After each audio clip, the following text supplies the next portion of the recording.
Boa noite, amigos. 14 de julho de 2025, segunda-feira. Eu sou a Ana Lúcia Prazer. Esse é o canal Leituras Integrativa e eu espero que vocês gostem da leitura. O objetivo do canal é eu ler alguns livros e vocês ouvirem e nós aumentarmos os nossos conhecimentos juntas ou juntos. Então, estamos lendo o livro O Mulato, de Aloísio Azevedo, Literatura Brasileira. Estamos na página 31, capítulo 2. Então, iniciamos a leitura. Assim era, quando Manuel Pedro, na varanda de sua casa, pedia à filha uma resposta definitiva a respeito do casamento, já lá se iam 3 meses depois da estada na Ponta de Areia. Ana Rosa continuou muda no seu lugar, a fitar a toalha da mesa, como se procurasse aí uma resolução. O sabiá cantava na gaiola. Página 32.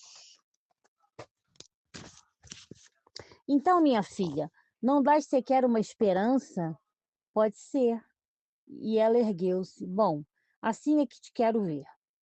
O negociante passou o braço em volta da cintura da rapariga, disposto a conversar ainda, mas foi interrompido por umas passadas no corredor. Dá licença, disse o cônego, já na porta da varanda. Vai entrando, compadre. O cônego entrou, devagar, com seu sorriso discreto e amável. Era um velho bonito, teria quando menos 60 anos, porém estava ainda forte e bem conservado. O olhar vivo, o corpo teso, mas ungido de brandura santarrona. Calçava-se com esmero, de polimento. Mandava buscar da Europa para seu uso meias e colarinhos especiais, e quando ria mostrava dentes limpos, todos chumbados a ouro. Tinha os movimentos distintos, mãos brancas e cabelos alvos que fazia gosto. Diogo era confidente, o conselheiro do bom e pesado Manuel. Este não dava um passo sem consultar o compadre. Formara-se em Coimbra, donde contava maravilhas, um bocadinho rico, e não relaxava o seu passeio a Lisboa, de vez em quando, para descarregar anos da costa. Da costa. Explicava ele a rir. Logo que entrou, deu a beijar a Ana Rosa o seu grande e trabalhado anel de ametista, obra do Porto, feita de encomenda, e batendo-lhe a face com a mão fina e impregnada de sabonete inglês. Então, minha filhada, como vai essa bizarria? Ia bem agradecida, sorriu. Dindinho, está bom? Como sempre. Que notícias de Dona Babita? Estava de passeio, pois não vê a casa sossegada? Interrogou Manuel. Foi à missa e naturalmente almoçou por aí com alguma amiga. Deus a conserve por lá. Mas que milagre o trouxe a estas horas cá por casa, seu compadre? Um negócio que lhe quero comunicar particular, um bocado particular. Ana Rosa fez logo menção de afastar-se. Deixa-te ficar, disse-lhe o pai. Nós vamos aqui para o escritório. E os dois compadres, conversando em voz baixa, encaminharam-se para uma saleta que havia na frente da casa.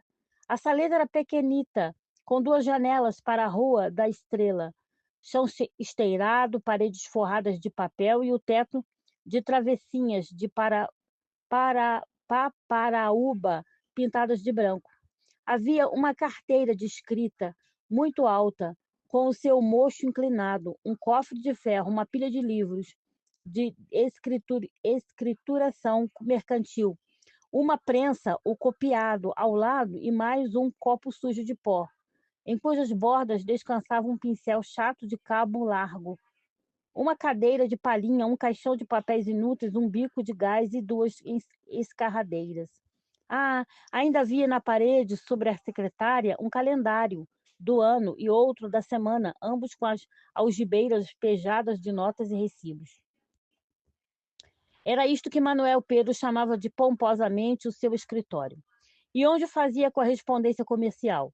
Aí, quando ele, de corpo e alma, se entregava aos interesses da sua vida, às suas especulações, ao seu trabalho, enfim, podiam lá fora até morrer, que o bom homem não dava por isso. Amava deveras o trabalho e seria uma santa criatura se não fora certa maniazinha de querer especular com tudo, o que às vezes lhe desvirtuava as melhores intenções.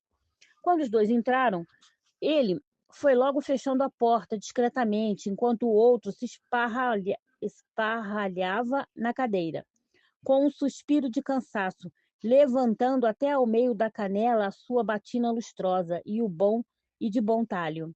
Manuel havia tomado um cigarro de papel amarelo de cima da carteira e acendia-o sofregamente.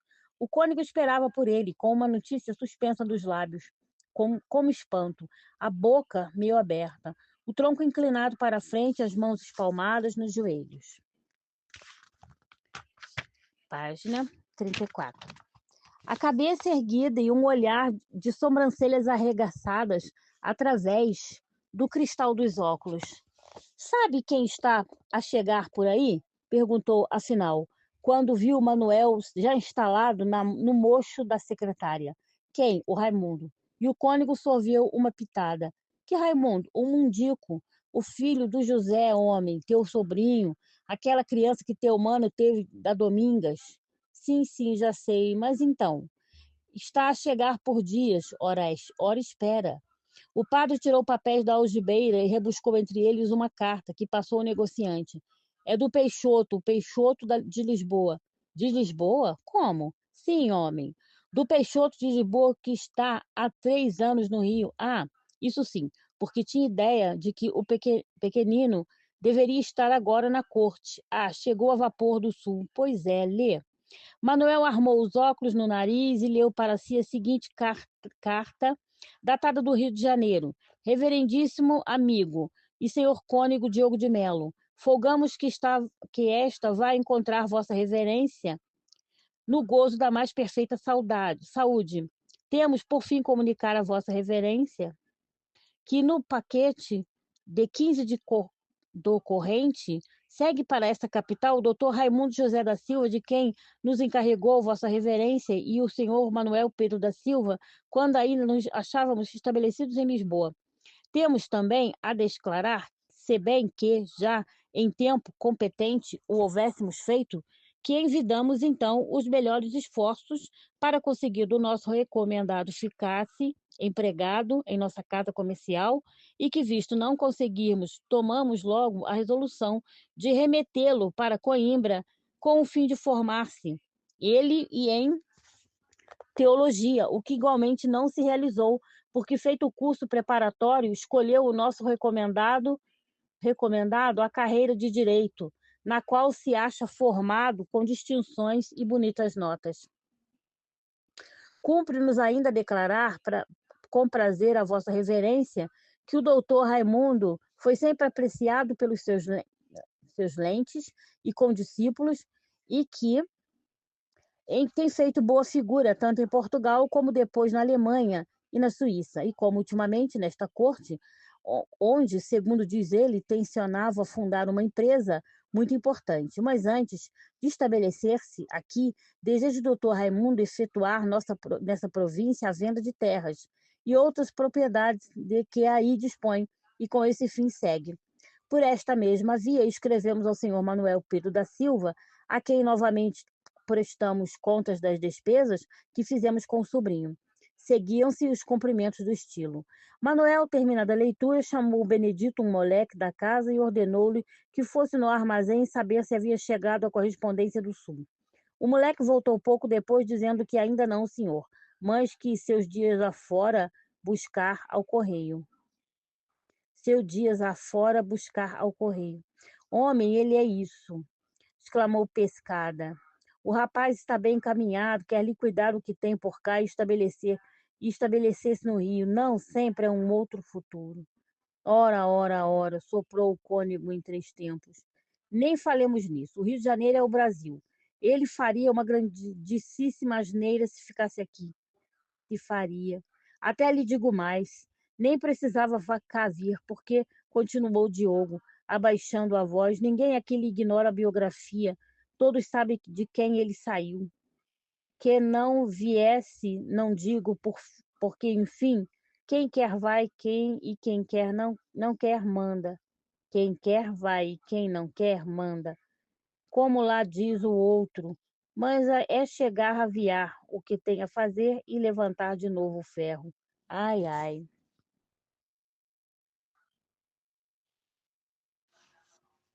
Página 36. E demais, que diabo ficava ele fazendo aqui, enchendo as ruas de pernas e gastando o pouco que tem?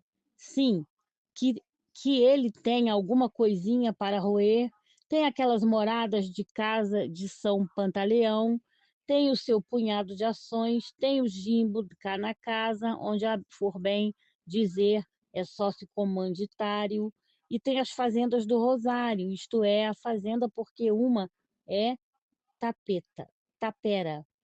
Essa é que ninguém a quer, observou o cônego, e ferrou o olhar num ponto, deixando perceber que alguma triste reminiscência o dominava. Acreditam nas almas do outro mundo, prosseguiu Manuel. O caso é que nunca mais consegui dar-lhe destino, pois olhe, seu compadre, aquelas terras são bem boas para cana. O cônego permanecia preocupado pela lembrança da tapera. Agora, acrescentou o outro, o melhor seria que ele se tivesse feito padre. O cônego despertou. Padre? Era a vontade do José. Ora, deixe disso, retrucou Diogo, levantando-se com ímpeto. Nós já temos por aí muito padre de cor. Mas, compadre, venha cá, não é isso. Ora, o que é o homem de Deus? É só ser padre. É só ser padre. E no fim de contas, estão se vendo as duas por três, superiores mais negros que as nossas cozinheiras. Então, isso tem jeito? O governo e o cônego inchava as palavras. O governo devia até tomar uma medida séria a este respeito. Devia proibir aos cabras certos misteres. Mas, compadre, que conheçam seu lugar. E o cônego transformava-se ao calor daquela indignação. E então, parece já de pirraça, bradou, e nascer um moleque nas condições deste, e mostrava a carta esmurrando-a. Pode contar-se logo com um homem inteligente. Deviam ser burros, burros, que só prestassem mesmo para nos servir, malditos. Mas, compadre, você desta vez não tem razão. Ora, o que, homem de Deus? Não diga asneiras, pois você queria ver sua filha confessada, casada por um negro? Você queria, seu Manuel, ver a dona Nica beijar-se a mão de um filho da Domingas? Se você viesse a ter netos, queria que eles apanhassem pau, palmatoadas de um professor mais negro que esta batina? Ora, seu compadre, você às vezes até me parece tolo. Manuel abaixou a cabeça derrotado. Ora, ora, ora, respingava o sacerdote, como as últimas gotas de um aguaceiro, e passeava vivamente em toda a extensão da saleta, atirando de uma para a outra mão o seu lenço fino de seda da Índia. Ora, ora, deixe-se disso, seu compadre, insultorum honor inglorious. Nisto bateram à porta. Era o Dias com a correspondência do Sul, de cá. A carta de Manuel pouco adiantava da outra. Mas afinal, que acha você, compadre? Disse ele passando a carta ao cônego depois de a ler. Que diabo posso achar? A coisa está feita por si. Deixe correr o barco. Você não disse uma vez que queria entrar em negócio com a fazenda do Cancela? Não há melhor ocasião. Trate-a com o próprio dono. Mesmo as casas de São Pantaleão convinham-lhe. Olhe, se ele as desse em conta, eu talvez ficasse com alguma. Mas o que eu digo, compadre, é se devo recebê-lo na qualidade de meu sobrinho. Sobrinho bastardo, está claro. Que diabo tem você com as cabeçadas de seu mano José Omessa? Mas, compadre, você acha que não me fica mal? Mal por quê, homem de Deus? Isso nada tem a ver com você. Lá, isso é verdade, há outra coisa. Devo hospedá-lo aqui em casa? É, por um lado, devia ser assim. Todos sabem as obrigações que você deve ao defunto José e poderiam boquejar por aí no caso que não lhe hospedasse o filho. Mas, por outro lado, meu amigo, não sei o que lhe diga. E depois de uma pausa em que o outro não falou, homem, seu compadre, isto é, meter rapazes em casa, é o diabo, de sorte que homem aditum males prejudica. Manuel não compreendeu, porém acrescentou: mas eu hospedo constantemente os meus fregueses do interior. Isso é muito diferente. E meus caixeiros, que moram aqui comigo? Sim, disse o cônego, impacientando-se, mas os pobres dos caixeiros são todos uns moscas mortas, e nós não sabemos a que nos saiu o tal doutor de Coimbra. Homem, compadre, o Melro vem de Paris. Deve estar mitrado. Talvez não. Sim, mas é mais natural que esteja. E o cônego estumecia a papada, com certo ar experimentado. Em todo caso, arriscou Manuel, é por pouco tempo, talvez coisa de um mês. E sopeando a voz discretamente, com medo, além disso, não me convinha desagradar o rapaz. Sim, tenho de entrar em negócio com ele. Isto cá para nós seria uma fineza que me ficava a dever, porque, enfim, você sabe que. Ah, interrompeu o cônego, tomando uma nova atitude. Isto é outro cantar. Por aí é que você devia ter principiado. Sim, tornou Manuel com mais ânimo. Você bem sabe que não tenho obrigação de estar a moer-me com o nhonho mundico, e se bem que faz o compadre, cortando a conversa, e disse: hospede o homem.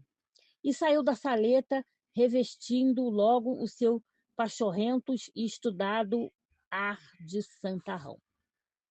Ao chegarem à varanda, Ana Rosa, já em trajes de passeio, os esperava para sair, toda debruçada no parapeito da janela e derramando sobre o bacanga um olhar mole e cheio de incertezas. Então sempre te resolvestes, minha caprichosa, disse o pai, e contemplava a filha com um risinho de orgulho. Ela estava realmente boa com o seu vestido, muito alvo de fustão, alegre, todo cheirando aos jasmins da gaveta, com o seu chapéu de palhinha de Itália, emoldurando o rosto oval, fresco e bem feito, com o seu cabelo castanho, farto e sedoso, que aparecia em bandóis no alto da cabeça e reaparecia no pescoço enrodilhado despretensiosamente. Tinha dito que não ias. Vá se vestir, papai. E assentou-se. Vá, vou eu. Lá vou. Manuel bateu no ombro do cônego. Meto-lhe inveja, hein, compadre? Olhe como o diabo da pequena está faceira, não é? Insultos miseres. Que? Interjeicionou o negociante, olhando para o relógio da varanda. 4h30. Eu que ainda tinha de ir hoje tratar do despacho de um açúcar. E foi entrando apressado no quarto, a gritar para o Benedito que lhe levasse água morna para banhar o rosto. O cônego assentou-se defronte de Ana Rosa. Então, onde é hoje o passeio, minha rica filhada? A casa dos Freitas. Não se lembra? Lindoca faz anos hoje. Cáspite, temos então peru de forno. Papai fica para o jantar. Vosmecê não vai, Dindinho? Página 40. Talvez apareça à noite, com certeza a dança. Mas creio que o Freitas conta com sua surpresa da filarmônica, disse Ana Rosa, entretida a endireitar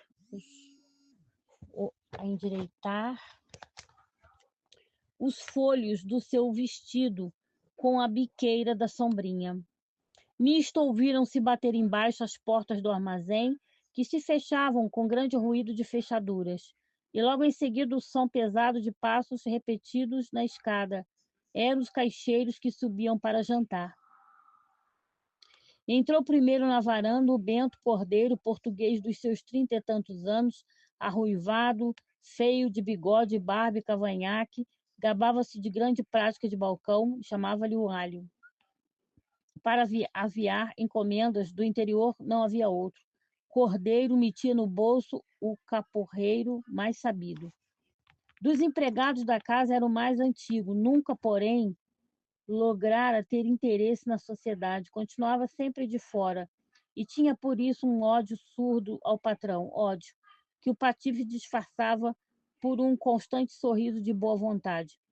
Mas o seu maior defeito, que deveras depunha contra ele aos olhos das raposas do comércio, é que explicava na praça a sua não entrada na sociedade da casa em que trabalhava.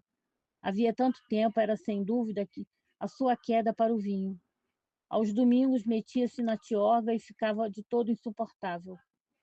Bento atravessou silencioso a varanda, cortejando com afetada humildade o cônego e Ana Rosa, e seguiu logo para o mirante, onde moravam todos os caixeiros da casa. O segundo a passar foi Gustavo de Vila Rica, simpático e bonito mocetão de 16 anos, com as suas soberbas cores portuguesas, que o clima do Maranhão ainda não tinha conseguido destruir. Estava sempre de bom humor, lisonjeava-se de um apetite inquebrantável e de nunca haver ficado de cama no Brasil. Em casa, todavia, ganhara fama de extravagante, é que mandava fazer fatos de Casimira à moda para passear aos domingos e para ir aos bailes familiares de contribuição e queimava charutos de 2 vinténs. O grande defeito deste era uma assinatura no gabinete português, o que levava a boa gente do comércio a dizer que ele era um grande biltre, um Peralta, que estava sempre procurando o que ler. O Bento Cordeiro bradava-lhe às vezes furioso: com os diabos, o patrão já lhe tem dado a entender que não gosta de caixeiros amigos de gazetas. Se você quer ser letrado, vá para Coimbra, seu burro. Gustavo ouvia constantemente destas e outras amabilidades, mas que fazer? Precisava ganhar a vida. O outro era caixeiro mais antigo da casa, conformava-se sem respingar e, em certas ocasiões, até satisfeito graças ao seu bom humor. Ao passar pela varanda, foi menos brusco no seu cumprimento à filha do patrão. Chegou mesmo a parar, sorrir e dizer, inclinando a cabeça: minha senhora. O cônego teve uma risota. Que mitra! Julgou com seus botões. Em seguida, atravessou a varanda muito apressado, com as mãos escondidas nas enormes mangas de um jaquetão, cuja gola lhe subia até a nuca. Uma criança de uns 10 anos de idade tinha o cabelo à escovinha, os sapatos grandemente desproporcionados, calças de zuarte dobradas na bainha, olhos espantados, gestos desconfiados e um certo movimento rápido de esconder a cabeça nos ombros, que lhe traía o hábito de levar pescoções. Este era em tudo o mais novo que os outros, em idade na casa e no Brasil. Chegava havia coisas de 6 meses, da sua aldeia, no Porto. Dizia chamar-se Manuelzinho e tinha sempre os olhos vermelhos de chorar à noite, com saudades da mãe e da terra. Por ser o mais novo na casa, varria o armazém, limpava balanças e burnia os pesos de latão. Todos lhe batiam sem responsabilidade, não tinha quem se queixar. Divertiam-se à custa dele, riam-se com repugnância das suas orelhas cheias de cera escura. Desfeiava-lhe a testa um grande cicatriz. Foi de um trambolhão que levou na primeira noite em que lhe deram uma rede para dormir. O pobre desterradozinho, que não sabia haver-se com semelhante engenhoca, caiu na asneira de meter primeiro os pés e zás lá foi por cima de uma caixa de pinho de um dos companheiros. Desde esse dia, ficou conhecida em casa pela alcunha de salta-chão. Punham-lhe nomes feios e chamavam-lhe o sósia, o maroto, o coisa, o maroto, o bisca. Tudo servia para o chamarem, menos o seu verdadeiro nome. Ia atravessando a varanda como um bicho assustado, quase a correr. O cônego gritou por ele: Ô pequeno, anda cá.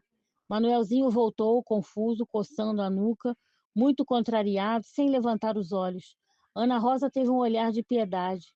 Então, que é isso? Disse o cônego. Parece-me um bicho do mato. Fala direito com a gente, rapaz. Levanta essa cachimônia. E com a sua mão branca e fina suspendeu-lhe pelo queixo a cabeça, que Manuelzinho insistia em ter baixa.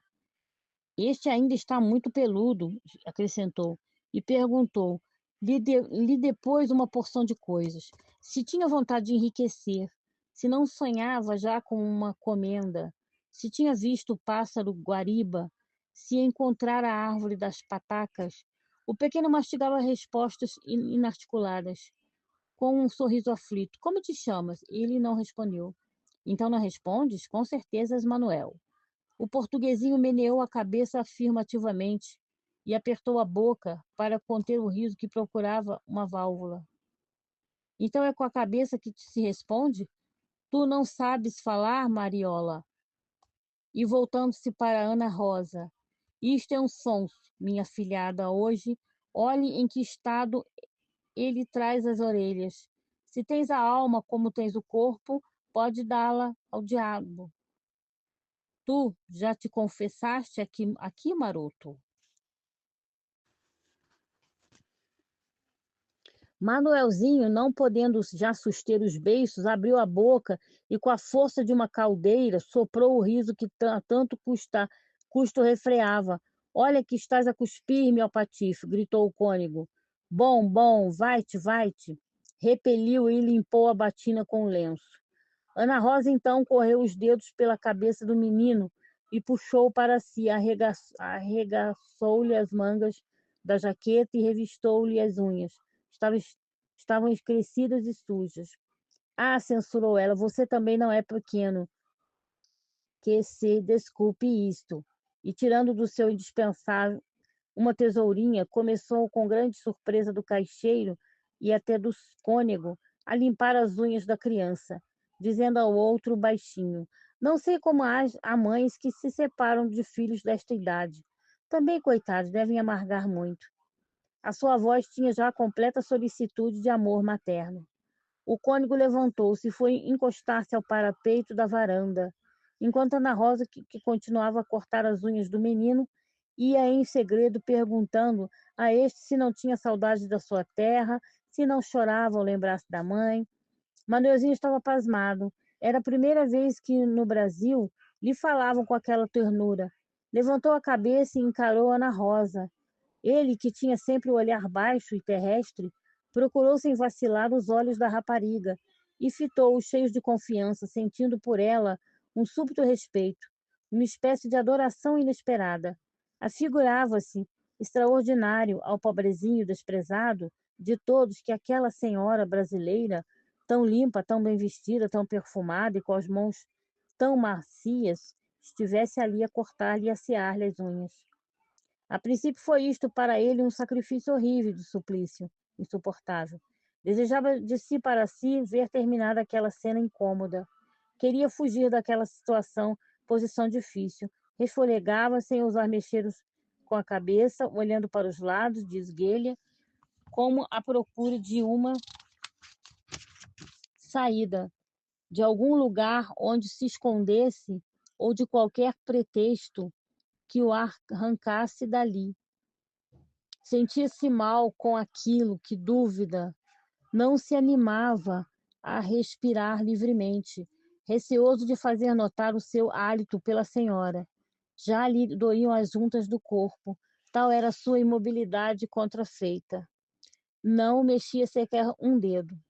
Depois do primeiro minuto de sacrifício, o suor começou logo a escorrer-lhe em bagas da cabeça pela gola do jaquetão e o pequeno teve verdadeiros calafrios, mas quando Ana Rosa lhe falou da pátria e da mãe, com aquela penetrante meiguice que só as próprias mães sabem fazer, as lágrimas rebentaram-lhe dos olhos e desceram em silêncio pela cara. Pois se era a primeira vez que no Brasil lhe falavam dessas coisas. O cônego assistia a tudo isto calado, rufando sobre a sua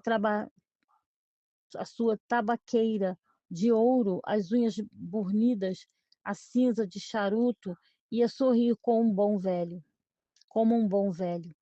E enquanto Ana Rosa, de cabeça baixa, toda desvelos, tratava do desgraçadinho, provocando-lhe as lágrimas e contendo as próprias, sabe Deus como, Passava os dias pelo fundo da varanda, sem ser sentido, o andar de gato, levando no coração uma grande raiva só pelo fato de ver a filha do patrão acarinhando o outro.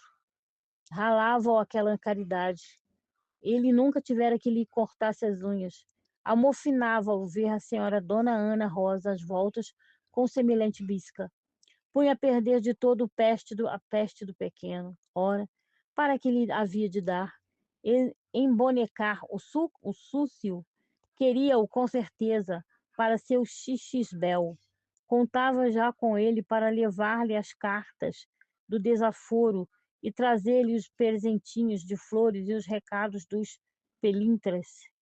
Ah, mas ele, o Dias ali, estava para lhes cortar as vasas. O dia que contemplava o pessoal da casa de Manuel Pescada era um tipo fechado, como um ovo choco, que mal denuncia na casca a podridão interior. Todavia, nas cores biliosas do rosto, no desprezo do próprio corpo, na taciturnidade paciente daquela exagerada economia. Adivinhava-se-lhe uma ideia fixa, um alvo para o qual caminhava o acrobata, sem olhar dos lados, preocupado nem que se equilibrasse sobre uma corda tesa. Não desenhava qualquer meio para chegar mais depressa aos fins. Aceitava sem examinar qualquer caminho, desde que lhe parecesse mais curto. Tudo servia, tudo era bom, contanto que o levasse mais rapidamente ao posto desejado, ao ponto desejado. Lama ou brasa, havia de passar por cima, havia de chegar ao alvo e enriquecer. Gente, eu vou parando por aqui, tá bom? A gente recomeça da página 45, que é quanto à figura, que é o início da frase, da onde eu vou começar a reler o livro, tá bom? Então a gente recomeça da página 45. Eu agradeço a companhia de vocês até aqui. Fiquem com Deus. Fiquem com Deus. Até a próxima leitura e beijos. Boa noite, amigos. Sejam bem-vindos ao canal Leitura Integrativa. Eu sou a Ana Lúcia. Hoje é 20 de março de 2025, domingo. E o livro que nós estamos lendo é O Mulato, de Aloísio Azevedo, tá? E ele tem 344 páginas, né? Mais ou menos, 344 páginas, e é um romance, né, brasileiro, né? Estamos apresentando O Mulato, de Aloísio Azevedo, uma obra que faz parte dos grandes clássicos da literatura em língua portuguesa. Esse título é presença obrigatória em toda boa biblioteca, faz parte do currículo de primeiro e segundo graus das escolas de todo o país e é indicado para os exames vestibulares. No final do livro, a seção para entender o mulato, destinada aos estudantes, traz dados sobre a vida e a obra de Luiz de Azevedo e um estudo detalhado sobre este título, Clique Editora. Então serve até para quem vai fazer o Enem, né? Ler essa obra. Então tá, então nós estamos na página 45 e daqui nós iniciamos, tá? Quando a figura repugnante, magro e macilento, um tanto baixo, um tanto curvado, pouca barba, testa curta e olhos fundos, o uso constante dos chinelos de trança fizera-lhe os pés monstruosos e chatos. Quando ele andava, lançava-os desairosamente para os lados como o movimento dos palmípedes, nadando. Aborrecia o charuto, o passeio, o teatro e as reuniões em que fosse necessário despender alguma coisa. Quando estava perto da gente, sentia-se logo um cheiro azedo de roupas sujas. Ana Rosa não podia conceber como uma mulher de certa ordem pudesse suportar semelhante porco. Enfim, resumia ela, quando, conversando com amigas, queria dar-lhes uma ideia justa do que era o Dias, sempre há um homem que não tem coragem de comprar uma escova de dentes. As amigas respondiam: It, mas em geral tinham-no na conta de moço benfazejo de conduta exemplar. À noite só deixava a porta do patrão nos sábados, para ir ao peixe frito em casa de uma mulata gorda que morava com 2 filhas lá para os confins da Rua das Crioulas. Ia sempre sozinho, nada de troças. Não tenho amigos, dizia ele constantemente, apenas alguns conhecidos. Nesses passeios levava às vezes uma garrafa de vinho do Porto ou uma lata de marmelada, e chamava isso fazer as suas extravagâncias. A mulata votava-lhe grande admiração e punha nele muita confiança. Dava-lhe a guardar os seus louros e as suas economias. Além desta, ninguém lhe conhecia outra relação particular. Uma bela manhã, porém, o exemplar moço aparecer incomodado e pedir ao patrão que lhe deixasse ficar aquele dia no quarto. Manuel, todo solícito pelo seu bom empregado, mandou-lhe lá o médico. Então que tinha o rapaz. Aquilo é mais porcaria que outra coisa, respondeu o facultativo, franzindo o nariz mas receitou, recomendando banhos mornos, de banhos principalmente a que ele precisava.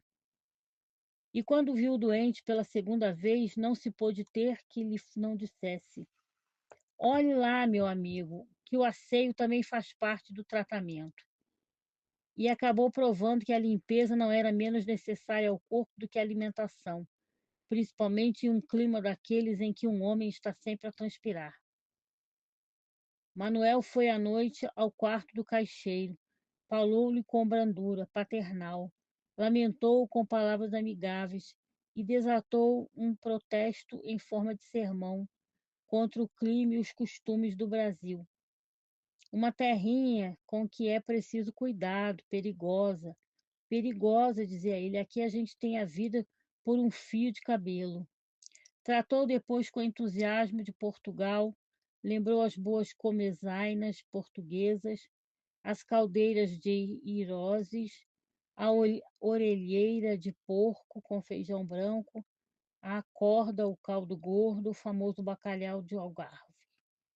Ai, o pescado, suspirou, os dias saudosos pela terra, que rico pitel. E os nossos figos de comadre, as nossas castanhas assadas e o vinho verde. Dias escutava com água na boca, ai, a terra. O patrão falou-lhe também das comodidades dos ares, das frutas e, por fim, dos divertimentos de Lisboa, terminando por contar fatos de moléstia, casos idênticos ao do Dias. Transportou-se rindo ao seu tempo de rapaz. E já de pé, pronto para sair, bateu-lhe no ombro carinhosamente. Você, homem, o que devia era casar. E jurou-lhe que o casamento lhe estava mesmo calhando. O dia, com aquele gênio e com aquele método, dava por força a um bom marido, que se casasse, e havia de ver se não teria outra importância. Olhe, concluiu, digo-lhe agora como o doutor Banhos, meu amigo, mas que sejam de igreja, compreende? E rindo com a própria pilhéria e todo cheiro de sorrisos de boa intenção, saiu do quarto na ponta dos pés, cautelosamente, para que os outros caixeiros a quem ele não dava a honra de uma visita daquelas não lhe ouvissem as pisadas. Quando Ana Rosa acabou de cortar as unhas do Manuelzinho, deu-lhe de conselho que estudasse alguma coisa. Prometeu que arranjaria com o pai metê-lo em uma aula noturna de primeiras letras e recomendou-lhe que todos os dias de manhã tomasse o seu banho debaixo da bomba do poço. Faça isso que serei por você, rematou a moça, afastando com uma ligeira palmada na cabeça. O menino retirou-se muito comovido para o andar de cima, mas os dias de pé no tope da escada esperava por ele furioso. Que estava você fazendo, seu traste? Nada, respondeu a criança a tremer. Fora a senhora que o chamara. Dias, com um murro, explicou que o maroto não podia expor-se a palestras na varanda, em vez de cuidar das obrigações. E se me constar, acrescentou, cada vez mais zangado, que você me torna a ir com lamúrias para o lado de Dona Nica, comigo, se tem de haver o seu Mariola. Vai tudo aos ouvidos do patrão. Manuelzinho arredou-se dali, convencido de que havia praticado uma tremenda falta. No íntimo, porém, ia muito satisfeito com a ideia de que já não estava tão desamparado e sentindo renascer-lhe na obscura mágoa do seu desterro um desejo alegre de continuar a viver. A reunião em casa do Freitas esteve animada. Havia violão, cantoria, muita dança. Chegaram a deitar chorado da Bahia. Mas pela volta da meia-noite, Ana Rosa, depois de uma valsa, fora acometido de um ataque de nervos. Era o terceiro que lhe dava assim, sem mais nem menos. Felizmente, o médico, chamado a toda a pressa, afiançou que aquilo não valia nada. Distrações e bom passadio, receitou ele, e ao despedir-se de Manuel, segredou-lhe sorrindo: se quiser dar saúde à sua filha, trate de casá-la. Mas o que tem ela, doutor?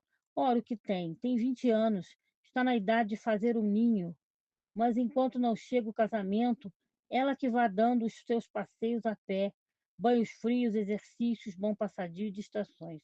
Percebe? Manuel, na sua ignorância, imaginou que a filha alimentava ocultamente algum amor mal correspondido.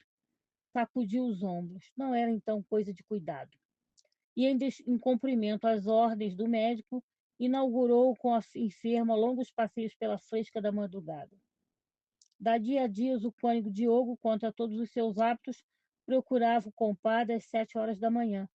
Atravessou o armazém apressado, como quem traz grande novidade, e mal chegou ao negociante. Foi-lhe dizendo em tom misterioso: sabe, faz sinal de aparecer, e é o cruzeiro. Manuel largou logo de mão o serviço que fazia. Subiu à varanda, deu as suas providências para receber um hóspede e em seguida ganhou a rua com um amigo. Eles a saírem de casa e a fortaleza de São Marcos a salvar, anunciando com um tiro a entrada de paquete brasileiro. Os dois tomaram um escalera e foram a bordo. Página 49. Daí a pouco, entre as vistas interrogadoras dos curiosos, atravessou a Praça do Comércio um rapaz bem parecido que ia acompanhado pelo cônego Diogo e por Manuel. A novidade foi logo comentada. Os portugueses vinham com as suas grandes barrigas e as portas dos armazéns de secos e molhados, os barraqueiros espiavam por cima dos óculos de tartaruga, os pretos cangueiros paravam para mirar o cara nova, o perua gorda, em mangas de camisa, como quase todos os outros, acudiu logo à rua. Quem será esse gajo é coisa? Perguntou ele ruidosamente a um súcio que passava na ocasião. Algum parente do comendado de Manuel Pescada veio do sul. Aquele, sabes quem é o lanceiro que vai com o Pescada? Não sei, homem, não é um rapagão, mas é um rapagão. Manuel apresentou o sobrinho a vários grupos, houve sorrisos de delicadeza e grandes apertos de mão. É o filho de um mano do Pescada, diziam depois, conhecemos-lhes muito a vida. Chama-se Raimundo, estava nos estudos. Vem estabelecer-se aqui, indagou o José Bruxo. Não creio que vem montar uma companhia. Outros afiançavam que Raimundo era sócio capitalista da casa de Manuel, discutiam-lhe a roupa, o modo de andar, a cor e os cabelos. O Luizinho, língua de prata, afirmava que ele tinha casta. Entretanto, os três subiam a Rua da Estrela. Chegados à casa, onde já havia pronto um quarto para o senhor Dom Raimundo José da Silva Cônego e Manuel desfizeram-se em delicadezas com o rapaz. Benedito, vê cerveja ou prefere conhaque, doutor? Olha, moleque, prepara guaraná. Doutor, venha antes para este lado, que está mais fresco. Não faça cerimônias, vá entrando, vá entrando. Para a varanda, o senhor está em sua casa. Raimundo queixava-se do calor. Está horrível, dizia ele a limpar o rosto com o lenço. Nunca suei tanto. O melhor então é recolher-se um pouco e ficar à vontade. Pode mudar de roupa e arejar-se. A bagagem não tarda aí. Olhe, doutor, entre, veja se fica bem aqui. Os três penetraram no quarto destinado ao hóspede. O senhor disse, Manuel, tem aqui janelas para a rua e para o quintal. Ponha-se a gosto. Se precisar qualquer coisa, é só chamar pelo Benedito, nada de cerimônias.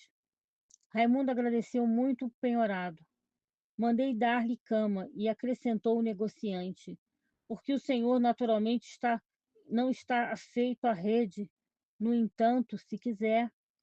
Não, não muito, muito obrigado. Está tudo muito bom.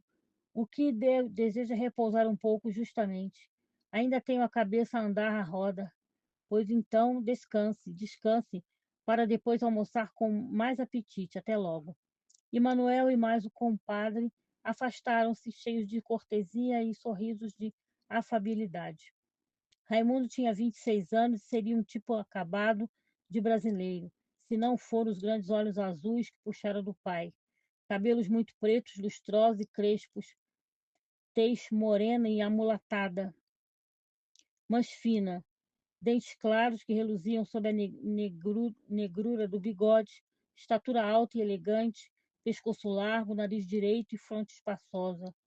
A parte mais característica da sua fisionomia eram os olhos, grandes, ramalhudos, cheios de sombras azuis, pestanas eriçadas e negras, pálpebras de um roxo vaporoso e úmido. As sobrancelhas, muito desenhadas no rosto, como a nanquim, faziam sobressair a frescura da epiderme, que no lugar da barba raspada, lembrava os tons suaves e transparentes de uma aquarela sobre papel de arroz. Gente, eu vou parando por aqui, tá bom? A gente recomeça da página 51 em diante, tá? Eu agradeço a companhia de vocês até aqui, tá? Deixe seu comentário sobre o que você está achando do livro, o que você está achando do canal. Fiquem com Deus, até a próxima leitura e beijos.